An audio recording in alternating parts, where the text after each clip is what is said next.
Hello ladies and gentlemen, and welcome to Battlefield, Pennsylvania. Today we're filming on location at Wrightsville, York County. In the summer of 1863, Robert E. Lee's Army of Northern Virginia invaded Pennsylvania. Their target, amongst many, was Harrisburg.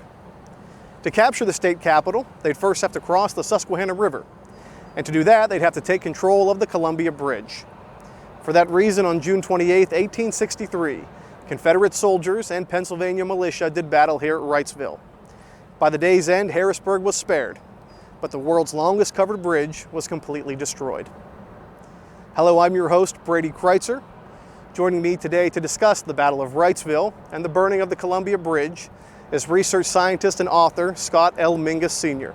Scott, thank you for being here. Thank you, I appreciate it. You're active in the Civil War community. Tell us a little bit about your background. Sure, I grew up in southeastern Ohio in an area that was rife with Civil War history. I lived about 10 miles on the same road as the birthplace of Civil War General Phil Sheridan. William Tecumseh Sherman was born farther on down the same road, and in the other direction was George Armstrong Custer. So I was very interested in Civil War history. My dad was a World War II veteran. I had ancestors who fought in the Civil War at both Antietam and Gettysburg, and my great-great-grandfather fought under Sherman out west as a 15-year-old drummer boy in the 51st Ohio Volunteers. Now, you've written a few books. Could you talk about them? Yeah, I have. I've written 15 books now, 13 of which are now in print, 2 more are coming out this year. Mostly on the American Civil War with a strong focus, of course, on York County and the Gettysburg campaign, as well as some of the battles here in this area. Now, the Susquehanna River looms large behind us, and It there is a bridge that crosses it. Not the one we're going to talk about. Could you talk about the early history of the bridge that connected Columbia and Wrightsville? Sure, of course. I cover a lot of this in a book that I wrote called Flames Beyond Gettysburg. But in the early days, the Susquehanna River was kind of the barrier between civilization and the Indian country. And as people pushed westward, there were a series of ferries that started connecting Lancaster County behind us to the east, and York County, and later Adams County, and then on to the wilderness. By 1810 to 1812 time period, it became necessary to, because of all the passenger traffic that went through this area, they wanted to build a bridge. So the citizens of Columbia across the river, a number of businessmen there and investors, decided to build a large bridge that would span the river. At the time, it was the longest covered bridge ever built on Earth. It was open to the public in 1814. It was built by famed bridge architect James Moore Jr. Bridge was knocked down in 1832 by an ice storm, and the investors decided that it was too low and it was in the wrong position. So they moved the bridge downstream to behind us in the location that some of you may see on the screen with these piers, which are 15 feet higher and above the ice level. So they're using the same timbers. They rebuilt the bridge and it reopened in July of 1834. And famed generals William Henry Harrison and Andrew Jackson were among some of the first early prominent passengers to go across the new rebuilt bridge. It was also featured predominantly in the Underground Railroad because, again, if you could get the slaves across the river into Lancaster County, the fugitives would then be picked up by the Quakers and would be quite free. So this has quite a history as far as both commerce, commercialization, as well as the Underground Railroad. Now, the history we're interested in today is the American Civil War. Of course. The summer of 1863 is an interesting one. Could you take us up to the war at that point? What's going on? Sure. The Union Army had been struggling, particularly in the fall of 1862. In the winter of that winter, they had lost, of course, a series of battles, had a stalemate at Antietam, but had lost a bloody defeat at Fredericksburg. In the spring of 1863, they lost again at the Battle of Chancellorsville, although Robert E. Lee lost his key assistant, Thomas Stonewall Jackson, in that battle. But morale was relatively low in parts of the North. Robert E. Lee certainly thought he could make it into the North. It was an opportune time that because Northern sympathies, at least the perception in Richmond was, Northern sympathies were not favorable to the government, that perhaps the timing was right to consider an invasion of the North. Now, why was Pennsylvania so attractive to Lee? It will be a full-scale invasion. I think there's several reasons. I mean, one, Pennsylvania was a large potential supply of food and supplies to his army. Lee had been struggling feeding his army, particularly over the winter and throughout the Fredericksburg, and then the Chancellorsville campaign in the spring. He had a lot of concerns. Could he really feed his army for another year off of Virginia? They've been fighting for over 18 months in Virginia, so the food supplies were low. So Pennsylvania and Northern Maryland offered an excuse to get a lot of food. Secondly, Pennsylvania was also attractive because of the railroad network, the supplies and things that came through here. Most of the coal for the Union Navy came from Pennsylvania through these very railroads that were in this region. There was also the possibility of some strong Southern sympathy in this area because of the strong relationship Southern Pennsylvania had with Baltimore. And then finally, Pennsylvania was a Republican state. In fact, it was probably the largest Republican state in terms of population. The governor of the state, Andrew Curtin, was a strong ally of Lincoln, and there was some sentiment among the Confederate high command that if they could march on Harrisburg and potentially take it, that would again send shockwaves through the North against the Republican administration, and the Peace Democrats and other people who were opposed to the war could potentially then rise up and force the Lincoln administration to the negotiating table. Now, if we could for a second imagine yourself as Lee, what are the most attractive targets available in Pennsylvania? Yeah, I think there's several. I mean, one obviously is the railroad network. So that leads the town of York, which was a critical railroad depot. It was the largest town between Baltimore and Harrisburg, so York was an obvious target. York also had a U.S. Army base and a large U.S. Army hospital, as well as some major supply depots. Chambersburg was also a fairly attractive target because it was on the Cumberland Valley Railroad, which ran from Hagerstown, Maryland up to Harrisburg. Harrisburg itself, of course, would be a key target if you could take it. But those railroads became very critical. And again, York, Chambersburg, Carlisle, places like that were railroad towns and also had either military facilities and or supply depots were quite heavy into sinking. There's a real sense in places as far as Pittsburgh, even Philadelphia, they might be targets. Was there any chance Lee could make an effort at those places? Well, those places were certainly concerned. In fact, there was also concern that Lee was actually targeting Charleston or Wheeling, West Virginia, because that was going to become a new state on June 20th, 1863. And Lee, of course, had fought in that northwestern part of Virginia early in the war. So there were concerns there about them coming. There were concerns in my native Ohio about Lee coming into Ohio. And of course, here in Pennsylvania, as you mentioned, both Philadelphia and Pittsburgh, because of the heavy arsenals, the gun foundries, the manufacturing might of those cities, as well as their ability to recruit, and the political fallout certainly became targets. President Lincoln, once he got word that the Confederates indeed were coming this direction, called for 100,000 volunteers, 25,000 from West Virginia, 25,000 from Ohio, and 50,000 from Pennsylvania. As historians, we like to go to the sources. We like to see them. Does Lee write anything about what he wants to do in Pennsylvania as far as the targets we've just discussed? Yeah, Lee has, Lee's primary goal again is to win a battle in northern soil. So he certainly will give instructions to Lieutenant General Richard Ewell, who's leading the advance into Pennsylvania, to quote unquote capture Harrisburg if it comes within your means.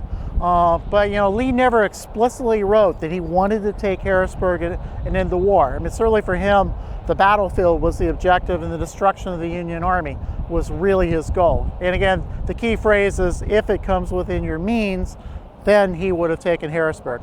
One of the things I see reading your book is Confederates really believed that South-Central Pennsylvanians might even welcome them as they come in. Why was that? I think there were several reasons, Brady. One is that this area was widely known as a strong peace Democrat and or Southern Democrat bastion. In fact, some of the townships here in York County, for example, one of the townships, Manheim Township, voted 98% against Lincoln in the election. Other townships were in the high 80s, high 90s. So the South Central tier, particularly the southern parts of Adams and the southern parts of York, Franklin counties, tended to have strong connections to Baltimore. So there was a certain sentiment here, as there was in parts of Maryland, that perhaps the Confederates would find friends in this particular region. Or if nothing, at the very least, they would find anti-Lincoln sentiment that would, at least at minimum, not interfere with their activities as they came through the area. We often think of the Civil War as being very north and south. Why would a northerner support or have any Confederate sympathies? Well, I think there were several reasons, particularly in the southern part of Ohio where I grew up, in the southern part of Pennsylvania. You had historical ties to slave states, whether it be Virginia or Kentucky in the case of Ohio and southern Indiana, or in this region, Baltimore, as I mentioned a few times. So because your trade was very much with the South, there was a lot of economic ties, certainly. There were also cultural ties in a lot of this region as well. Many of these people were Marylanders or had family in Maryland as well, which was a slave-owning state. And there was certainly an element that believed that if the Confederates wanted their independence, let them have it. Just leave them alone. That, it's not the United States government's business to interfere. And so that sentiment, particularly in southern Ohio, was very strong in some areas, but you certainly ran into that here in Pennsylvania as well. Now, did most Confederate sympathizers in the North actually support full secession or reunion under new terms? There were degrees of southern sympathies, if you will. Some were merely to the point that, as I mentioned, just leave them alone. There were other people that the beliefs were that the Confederate government was right in seeking their own independence. I mean, there were a number of Northerners who still believed in states' rights. Stephen Douglas, in fact, had popularized a term called popular sovereignty in the years before the Civil War, which implied states had the rights to do what they wanted to. And so there were a certain number of Northerners that were adherents to Douglas's policies that still believed that, if a state wanted to do what it wanted, if it wanted to have slavery, it could have slavery. If it wanted to secede, it could do it. On the extreme were a few Northerners whose sympathies went all the way to actually joining the Confederate Army. So there were a number of civilians here in York County who traveled down to Baltimore or traveled to other parts of the South and actually joined up. In fact, the Confederate Brigadier General who commanded the forts defending New Orleans was born and raised here in York County. Some Pennsylvanians may have welcomed the Confederates. Some didn't. We know one group that especially didn't, African Americans. Can you describe their experience during this time? Sure. A number of the African Americans here in Pennsylvania were multi-generational. They've been born and raised in Pennsylvania. Back in the 1780s, Pennsylvania had given gradual abolition to slaves. And so a number of the people here were third, fourth, fifth generation descendants of slaves. A number of other Pennsylvania blacks in this area were refugee slaves themselves who had left Maryland or Virginia or even places farther south, had come to Pennsylvania because of the positive attitude, if you will, towards abolitionism in parts of Pennsylvania. So naturally, when they got word the Confederate Army was coming into this region, many of the African Americans in Pennsylvania were quite concerned. And when reports started circulating that the Confederate advance guard, particularly Albert Jenkins' cavalry, had entered Franklin County in the Chambersburg region and were actually kidnapping freeborn Pennsylvania citizens, as well as what they suspected to be fugitive slaves, and were hauling them off, presumably back to Virginia to be sold into slavery. Then a number of the African Americans in this region, in fact the vast majority of them, abandoned their homes and left, trying to get across the river. At the time there were only really two crossings of the river between Harrisburg and Maryland. One was the Columbia Bridge here in Wrightsville, in Columbia, and of course there were bridges at Harrisburg. So those African Americans flocked over those bridges, and there were reports that as many as 1,800 African Americans crossed into either Harrisburg or Lancaster County in the days preceding the Battle of Gettysburg. With the Confederates moving north, panic starts to spread. The governor of Pennsylvania, Andrew Curtin, calls for forces to be raised by Pennsylvanians. What does he ask for and what does he get? Sure. As I mentioned briefly earlier, Brady, Lincoln had asked for 100,000 volunteers, half of which were to come from Pennsylvania. So Governor Curtin, convinced that the attack would be on Harrisburg, personally started raising troops on his own. He called for the 50,000 volunteers. The problem was really threefold. One is a number of Pennsylvanians had already served in the Army, their terms were up and they didn't want to go back. Two, there was a significant concern that even though the Curtin was calling out the state militia, and these men were going to join the militia, there was a lot of concern that they'd be forced into the Federal Army for either 9 months or perhaps as long as 3 years, and people didn't want to serve that. And the third issue was it was summer harvest, and a number of these Pennsylvanians simply wanted to stay home manage their crops, take care of their families, and certainly bring in the summer harvest. Some of them had already, in past rumors of invasions or past incursions, as with Jeb Stuart's incursion of October 1862, there were a number of Pennsylvanians had then joined the state militia, and they were almost like Chicken Little, skies falling. As the rumors since that time that the rebels are coming, they're like, I don't want to join the militia again, they're not coming. So there was generally an attitude in this region of almost disbelief when word finally hit that the Confederates truly were coming. If you're a Southerner and you see Pennsylvania militia, are you afraid? No, I mean, in fact, Confederate Major General Jubal Early, who commanded one of the wings of the Confederate Army, the wing that went through York and ended up here at Wrightsville, called the state militia, quote unquote, utterly inefficient. And often the Confederates really didn't want to shoot these guys. They wanted to capture them, take their shoes, take their equipment, things like that. But they almost laughed and mocked the state militia. In fact, in one case, as Jubal Early on Friday, June 25th, took the town of Gettysburg and captured more than 175 of the state militia, he paraded some of them in through the streets of Gettysburg and mocked them as pretending to be soldiers and they should go home to their mamas. So the militia needs a lot of help. Yes. Andrew Curtin calls upon Granville Haller. Right. Who's he? Granville Haller was a man born in York, Pennsylvania. His father died when he was 2 years old, so he was raised by his mother. His brother was a prominent physician in the area, but his mom had wanted him to be a preacher, and she wanted to send him to Gettysburg to the Lutheran Seminary. He wanted to be a soldier, so he tried wangling an appointment to West Point. Didn't get that, an appointment that instead went to Civil War General Walter Buell Franklin, who was also from here in York. So Haller ended up going to Washington, managed to get interviews with prominent people, signed up for the Army, never went to West Point, but he went and served in the Seminole Wars, served in the Mexican War, and then was out in Washington Territory fighting the Yakima Indians as first a captain or lieutenant, then a captain in the 4th U.S. Infantry. At the time of the Civil War, he was a major in the 7th U.S. Infantry. He had commanded the headquarters guard under George McClellan during the Battle of Antietam, and then under Ambrose Burnside during the Battle of Fredericksburg.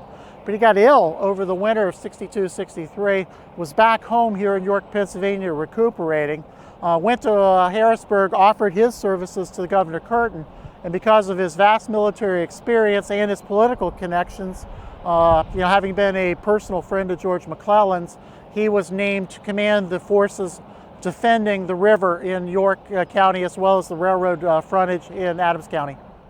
The Civil War in many ways is about rivers, railroads, and mountain passes. Whenever Lee wants to invade Pennsylvania, what avenues are available to him? Lee is going to use the Shenandoah Valley as his main route of invasion. Shenandoah Valley points somewhat diagonally at Harrisburg, becomes north of the Potomac River, becomes the Cumberland Valley. So that's a natural route of invasion. He can block the mountain passes to the east and kind of keep the mountains between him and the Union Army. Once he gets into Pennsylvania, in the Cumberland Valley, he now has two major options to get to Harrisburg. One is to follow today's U.S. Route 30 through Gettysburg, through York, and onto the river here to take the bridge at Columbia, or perhaps to burn that bridge if he's worried about Union troops from Philadelphia coming into this region to reinforce the Union Army of the Potomac. His other major route is to follow the Cumberland Valley Railroad and what's today Route 11 northeasterly through Chambersburg, through Carlisle, and front the bridges in Harrisburg at what is today Lemoyne, then called Bridgeport. Set the stage for us a little bit. Robert E. Lee's army earlier in the summer is divided into two parts, one under Stonewall Jackson, the other James Longstreet. When Jackson dies, the army split into three. Right. Who is controlling those corps and where do they go in Pennsylvania? Sure. Lee feels that replacing Jackson is a hard task for one man. For some time he's wanted to divide his corps up into three parts anyway, his army into three parts, because he thought it'd be easier for men to maneuver. So he divides them into three, assigns two major generals as new lieutenant generals, and brings his army into Pennsylvania in three parts. The first of the three corps that come into Pennsylvania is commanded by a one-legged gentleman by the name of Richard Stoddard Ewell. That is a division has 3 divisions in that. One commanded by Jube Orley, that's going to come into the Chambersburg region. They'll be east of Chambersburg in Greenwood, Pennsylvania. They will be the division, if you will, roughly 7,200 men or so at the start of the campaign. Their job is to come towards York and take this. Lieutenant General Ewell has 2 other divisions, one under Robert Rhodes, one under Edward Johnson. Their mission will be to take Carlisle, take Chambersburg, and drive to the river at Harrisburg. The 2 other corps, one is commanded by a fellow by the name of Ambrose Powell Hill. Hill will follow these guys into Pennsylvania, but he'll be the last of the 3 corps to arrive because his primary mission is to screen the Union Army in Fredericksburg, keep them intact, pinned into Fredericksburg as long as they can, and buy time for Ewell's Corps and the 1st Army Corps under Lieutenant General James Longstreet, who will follow them into Pennsylvania. So as the events of the weekend of June 25th, 26th, 27th, 28th come into play, Ewell will be in Chambersburg, ready to march on to Carlisle and Harrisburg. Longstreet will be heading into Maryland, will be behind them, ready to come into Chambersburg behind them, and Hill's Corps will be on the road north as well, heading towards Maryland. There's a lot of fear in Pennsylvania at this time, Sure. but Robert E. Lee is very clear. Do not damage public property. Correct. Why? I think there's several reasons. I mean, one, of course, Lee had very strong personal beliefs that civilians were not collateral, as other people may have believed later in the war. His feeling was civilian property needed to be protected. Secondly, he certainly did not need the populace of Pennsylvania rising up against his army. As you recall, Brady, we chatted about the fact that many of the Pennsylvanians, at least in the Confederate psyche and mindset, were going to be sympathetic.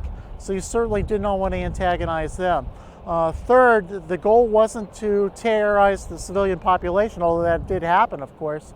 The goal, of course, was to draw the Union Army out of Virginia, perhaps draw some forces away from Vicksburg, where U.S. Grant was, challenge him, and try to get the Union Army in open ground to fight him here. So he certainly did not want to leave Pennsylvania a smoking wasteland, if you will. And to be very frank, those intact working farms were to his advantage, that he could take the supplies out of many of those farms as opposed to destroying them or burning them. Is playing that type of politics something Lee does throughout the war? At least throughout most of the war, Lee does that. Certainly by the summer of 1864, the politics are starting to change, and you're starting to go to more of a total war attitude, which I don't think Lee ever really totally felt comfortable with. Some of his subordinates, such as Jube Orley, in the summer of '64, will actually burn a Pennsylvania town, Chambersburg. Most of the town will actually get burned to the ground in retaliation for Union destruction of the Shenandoah Valley, where warehouses and private farms and granaries and grist mills, things like that, were being destroyed. So the war changed a lot from Lee's orders in '63 to what happened in the next 2 years. Now, Lee is clearly expressing a courtesy to the people of Pennsylvania, not destroying property. Did the Union ever return that courtesy? Well, early in the war, of course, the Union Army did try to protect some of the civilians, but there was a lot of destruction of the town of Fredericksburg during the December of 1862 campaign. That left a bad taste, obviously, in a lot of Southerners' hands. And of course, by the summer of 1864, Sherman's army would march through Georgia, and in that case, it was almost total war. There was a pathway of destruction and desolation that many of the Union soldiers would leave throughout southern Georgia, all the way to the coastline. And then in 1865, the Union Army would actually be accused of setting fires that would burn most of Columbia, South Carolina, to the ground. So the common perception in the South was the Northern Army was brutes, and that their soldiers were leaders were far more chivalrous. Obviously in the North, particularly in southern Pennsylvania, the term chivalry wasn't necessarily associated with the Confederates. What did the average Southern soldier think about Pennsylvania when they first came? Was it what they thought it'd be? Yeah, I think the average soldier was actually quite surprised. I've read hundreds of diary entries and journals, letters, and post-war reminiscences. And there's really 4 things, I think, that 4 themes, if you will, that come out of it, Brady. One is that the average Confederate was amazed at the lushness and fertileness of the ground. There was a lot of comparisons of Pennsylvania to the Shenandoah Valley. just in how similar it was agriculturally. Secondly, the size of the barns astounded the Confederate soldiers. Some of the Confederates, in fact, would write one classic passage. One rebel deemed that the fact that the Pennsylvania Dutchmen must love their barns more than their families because their storage facilities were 3 to 4 times larger than their living quarters. A third thing that astounded them were the women in this area. Unlike the South, where many of the women were so-called genteel, here a lot of the women in Pennsylvania were working women. They were used to hard life, and there are a number of accounts of the Pennsylvanians being surprised at the coarseness of the language of many of the mountain women, particularly in western part of Adams County and in Franklin County. And of course, they also reported a lot of these women had hands that obviously were used to hard labor. And the fourth thing in this area that amazed the Confederates when they came in was how many able-bodied men and boys there were who were not in the Army. Everywhere they turned, whether it was on the street corners, whether it would be in the farm fields, they were again astounded by the number of males that were not in uniform, which in some cases the Confederates rightfully described in their diary entries that this was a reserve manpower force that was to be reckoned with in the future, as the drafts of 1863 and 64 would tap into that manpower and prove the Confederates to be right. One of the realities of an invasion like this is occupation of towns and cities. Sure. Given Lee's orders, what did the average Confederate occupation in Pennsylvania look like? Sure. In many cases, as the Confederates came into the region, and I'll use Jubal Early as an example, as he marched into Gettysburg, again, the instructions were not to harm the citizens.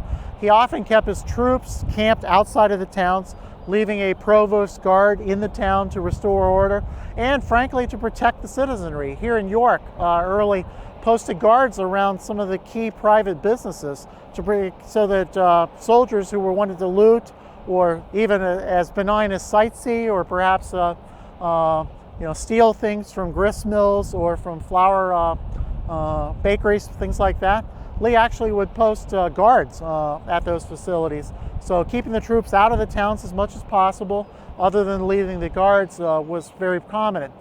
The one thing, though, keep in mind, Brady, is they were looking for supplies. So it was very common for the Confederate officers to lay tribute to the towns that they occupied. In Gettysburg, for example, on June 25th, when Early occupied that town, he asked for $6,000 worth of supplies, which included shoes and boots and food and beef and things like that. If he didn't get that, he asked the small town, which is about 2,400 people, they didn't have a lot of money, for $5,000 in cash. When he came here to York, being a much larger town, about 8,600 people, and again the largest town between Harrisburg and Baltimore, he asked for $100,000 in cash here in York. And there's similar stories of other towns being asked for major amounts of supplies as well as money. Now let's focus in a little more on the events that happened here. The Brigadier General from the Confederacy that will take center stage is John B. Gordon. Tell us about him. Yeah, John Gordon was born in Upshur County, Georgia. His father was a minister, had almost a dozen children. Gordon was the fourth of those children. He and his father, before the Civil War, owned a series of profitable coal mines in Tennessee, Alabama, and Georgia, near the confluence of those three states. Gordon went to college for a while at the University of Georgia, had dropped out, had studied law, had spent some time as a journalist, had no military background whatsoever. Gordon volunteered some of his friends and his workers. Early in the war, a lot of these guys wore coonskin caps and buckskin clothes.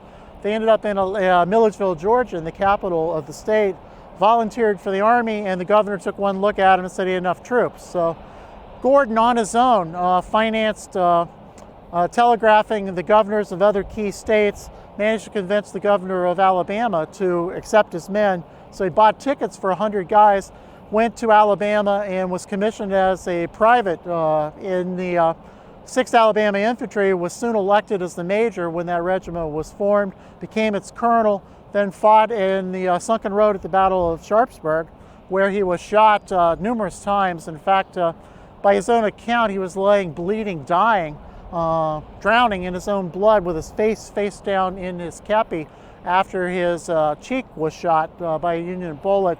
And supposedly there was a hole in the kepi, as he talks about, blood drained out. He lived. He spent the entire winter recuperating, was promoted to brigadier general, and then led Georgia troops for the first time in the Chancellorsville campaign as a general, marched here into Pennsylvania as the head of one of the most battle-experienced brigades in Jubal Early's division.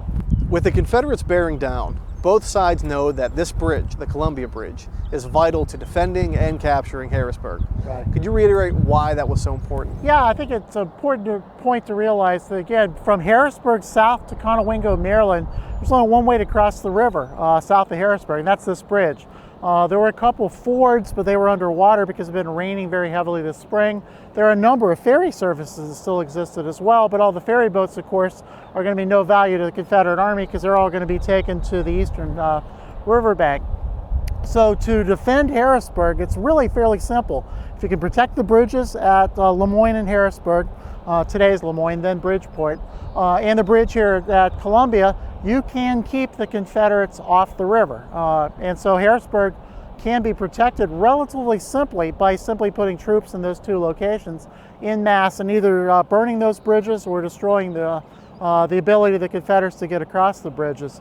Now, conversely, if you're Robert E. Lee, and again, you've told Lieutenant General Ewell to take Harrisburg, if it comes within your means, end quote, then you realize you've got to take those bridges.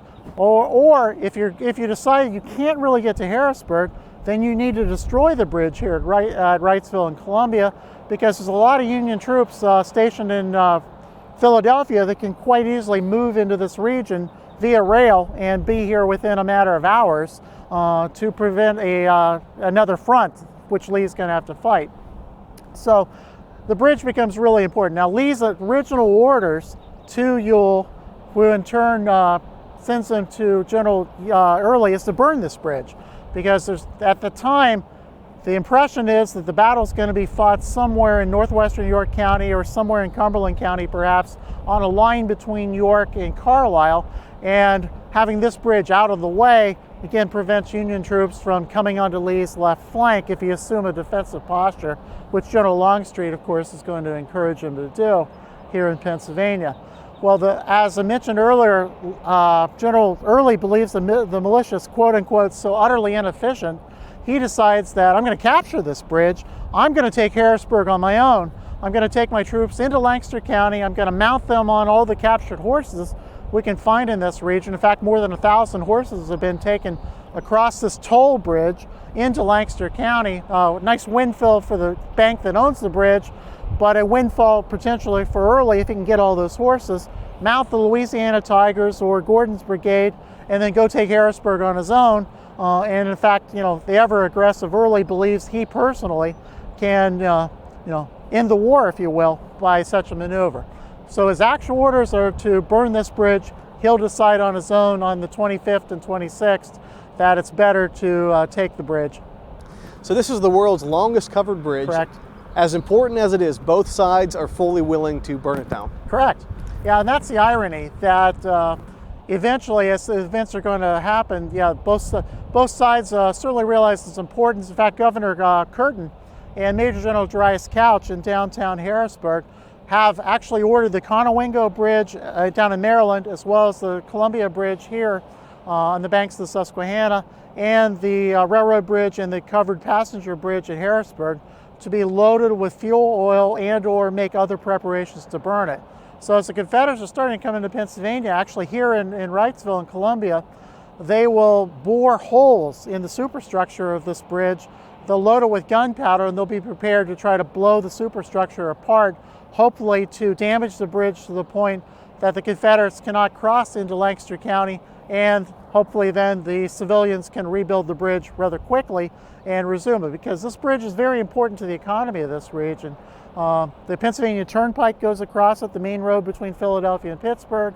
The railroads go across it, and it connects the canals, because there are canals on the western bank in Columbia and on the eastern bank here in Wrightsville. And again, this bridge is the key connection between them. So it's very important to the citizens that this bridge not get burned down, but it's very important to the governor that if he has to, he's going to knock it down. But his first goal, Governor Curtin's goal, is to protect private property, of course, on his own.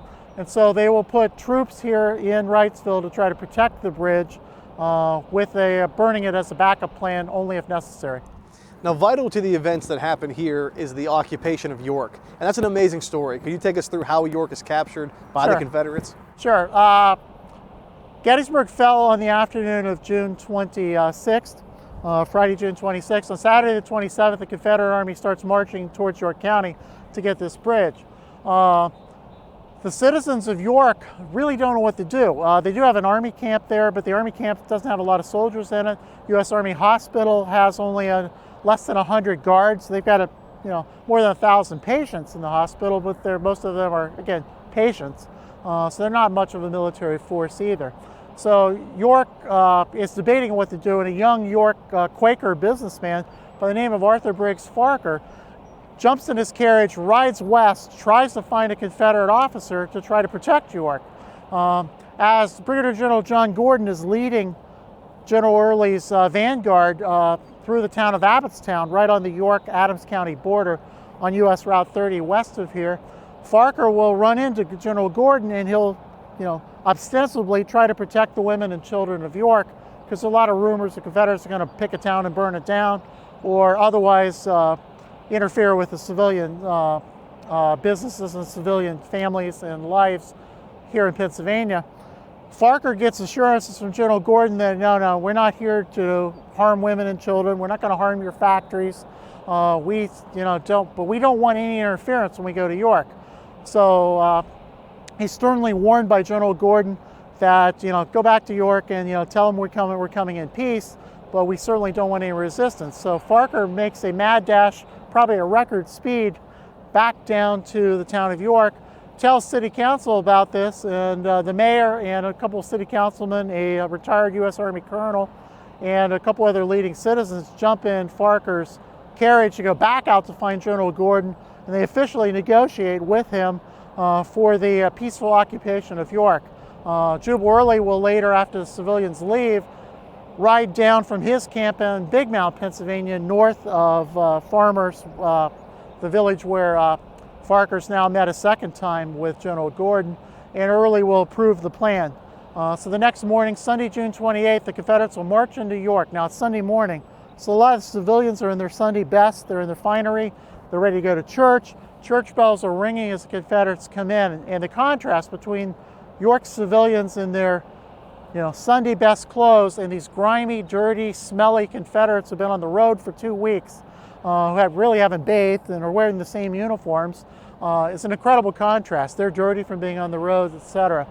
Early will occupy York. He'll put troops from North Carolina in the U.S. Army Hospital and in the U.S. Army base at Camp Scott at the old York Fairgrounds. So they also plant cannons, a number of artillery pieces on the hills north and south of York, pointed at the town to kind of remind them that he's in charge, he's in control.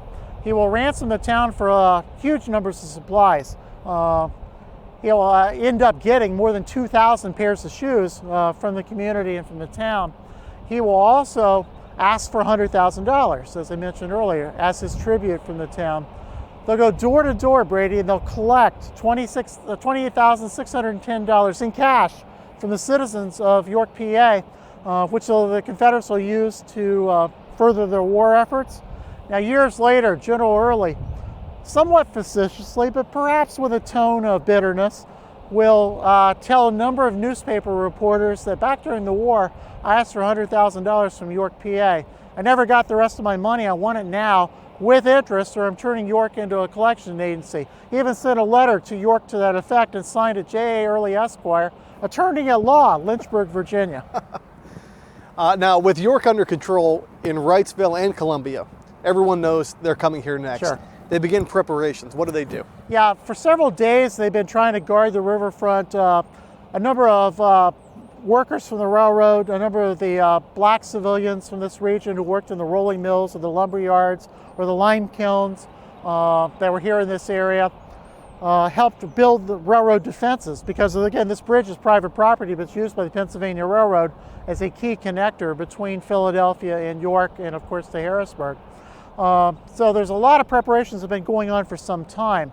They've also brought in a number of home guard non-mustered in, I'll use the term military units, but in reality these are citizens with their own guns who are really here to try to protect the river crossing. Well, Governor Curtin will finally, after raising 7,000 militia, he tried to get 50,000, as you recall, he only gets 7,000. He'll send the 26th Pennsylvania Volunteer Militia to try to guard Gettysburg.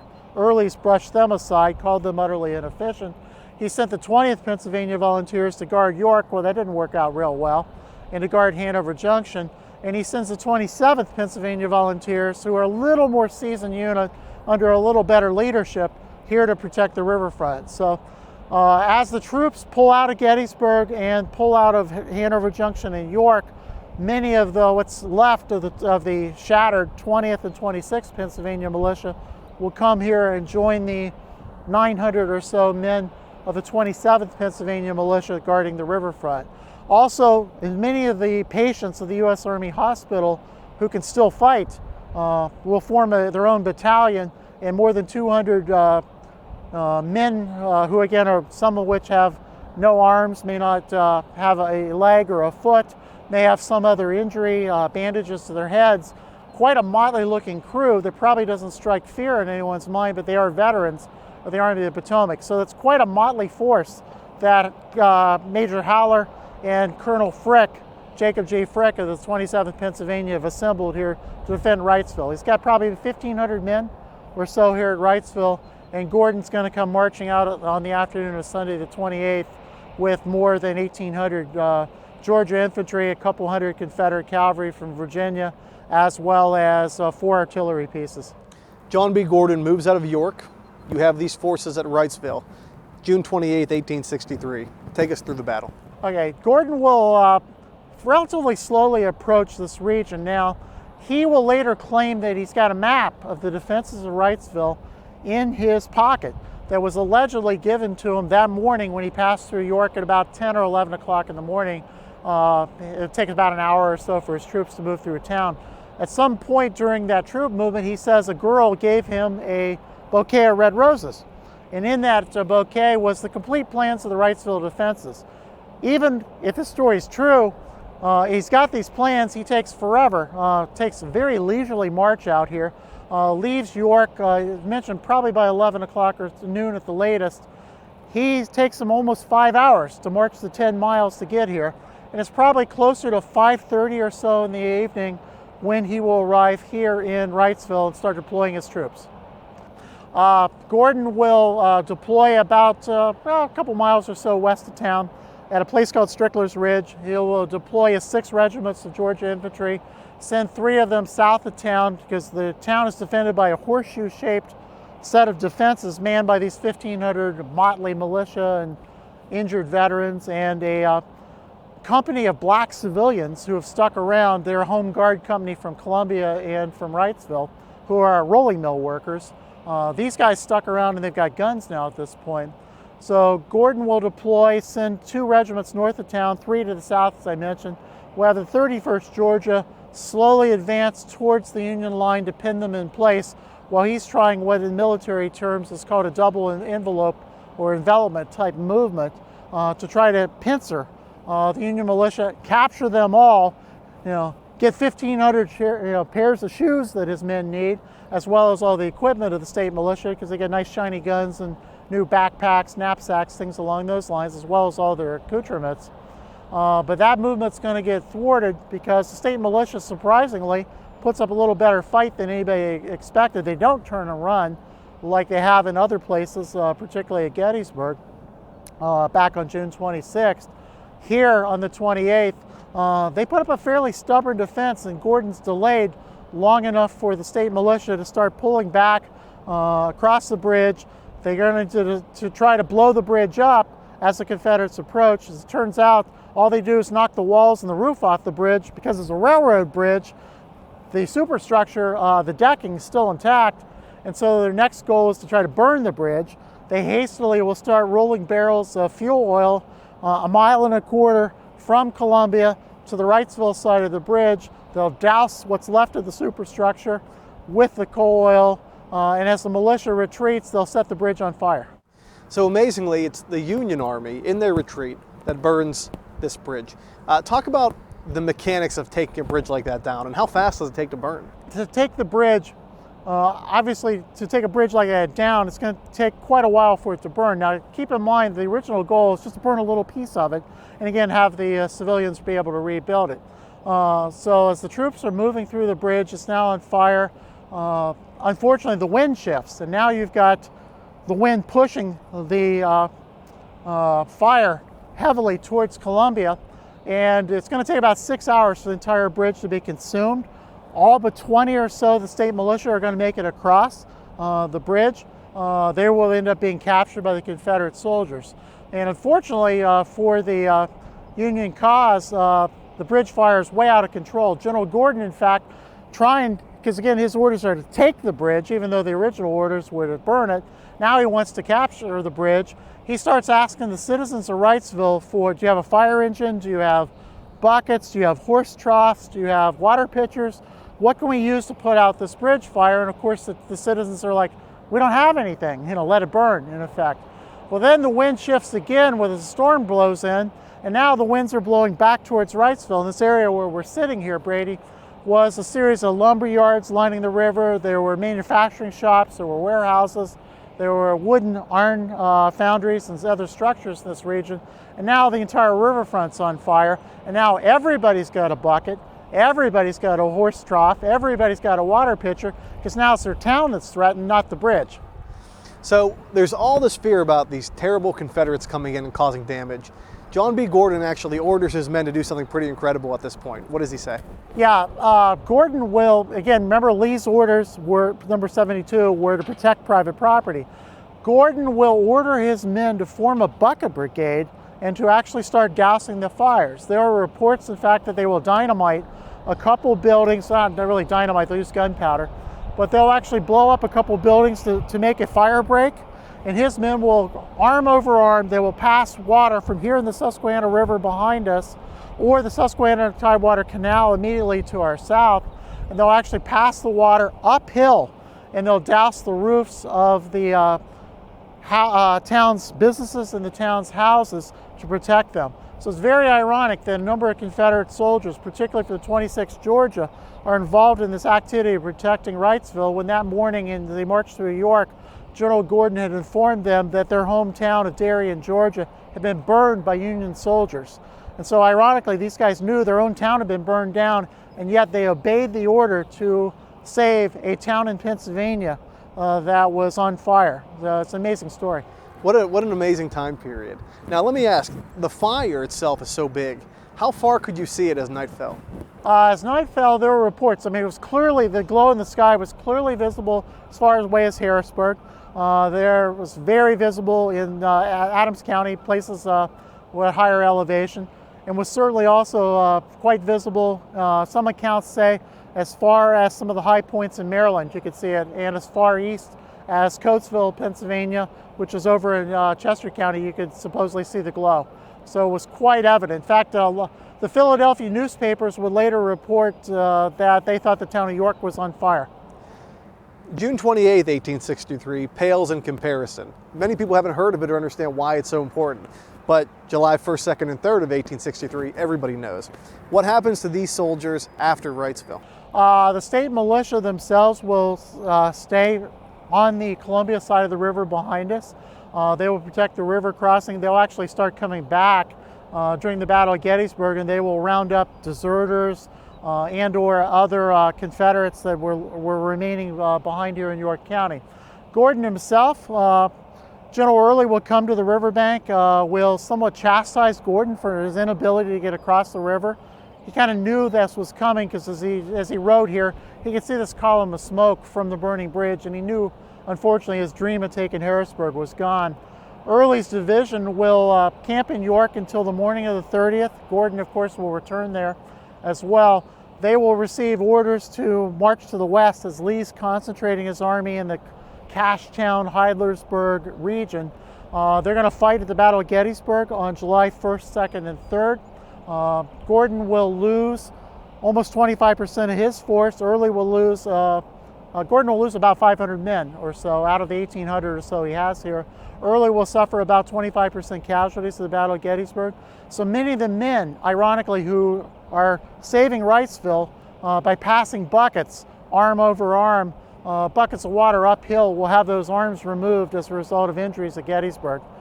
So many of these guys who saved Wrightsville will become casualties during the Battle of Gettysburg. If you came to Wrightsville today, what would you see as far as remnants of that day? Sure. There's not a lot left. The actual earthworks and entrenchments are long gone. The town of Wrightsville has grown up over those. Some of the Confederate artillery positions west of town, as well as the ridges where Gordon initially deployed his troops, those are still intact. Obviously, the biggest remnant here in Wrightsville is behind us, Brady, where we see the piers of the old Civil War bridge. More than 20 of those stone pillars are still here behind us in the river. Those, of course, would have been what would have supported the superstructure of the bridge. There were also a number of other small remembrances.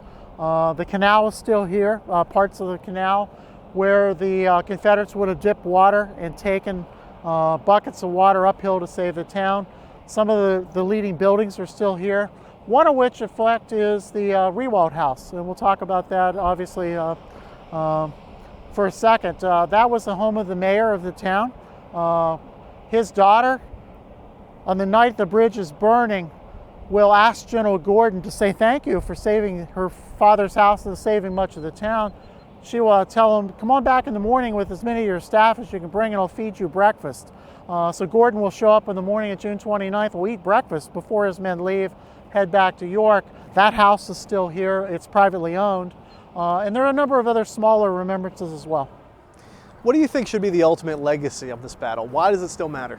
I think there's a couple reasons. I mean, one, obviously the locals will tell you that this changed the destiny of Pennsylvania, that if the rebels could have indeed went across the river and taken Harrisburg, that there would not have been a battle at Gettysburg, that things might have been quite differently. I think the actual legacy of this, though, are really threefold. One is the black civilians who fought here. They lost one of their number, who was the only fatality of the Battle of Wrightsville, had his head shattered by a shell fragment. There was a lot of newborn respect for the blacks' fighting ability, and it actually led indirectly to the creation of the U.S. colored troops. This governor of Pennsylvania, Major General Couch, had tremendous respect when the reports came of how bravely these black civilians, not in uniform but carrying U.S. Army weapons, had. So that was a legacy of the fight here at Wrightsville, was the African American experience the rest of the Civil War. There also was the fact that the fighting here convinced the Confederates that the civilians were willing to put up a fight. Another legacy that came out of this battle as well was Southcentral Pennsylvania became convinced the U.S. Army and the government couldn't protect them. In the election of 1864, this area went heavily for General McClellan, and anti-Lincoln sentiment and Confederate sympathies were quite hard in this region. Although many of the sympathizers were upset that they lost their horses and cows to the Army, that political fallout cost Governor Curtin the support of this area as well as Lincoln in 1864. You have a website. How could viewers find out more about you and your books? Sure. ScottMinkus.com is my website. They also can visit my author's page on Amazon.com and or on SavisBeatty.com, who is my publisher of many of my books. I have a website there as well that people can visit and learn about this book, Flames Beyond Gettysburg, that talks about this story as well as some of my other upcoming books from Savis Beatty. On that note, I'd like to thank our guest, Scott Minkus, for being here. As always, if you have questions about today's episode or recommendations for future episodes, please visit our website at pcntv.com. For everyone here at Battlefield, Pennsylvania, I'm Brady Kreitzer saying so long.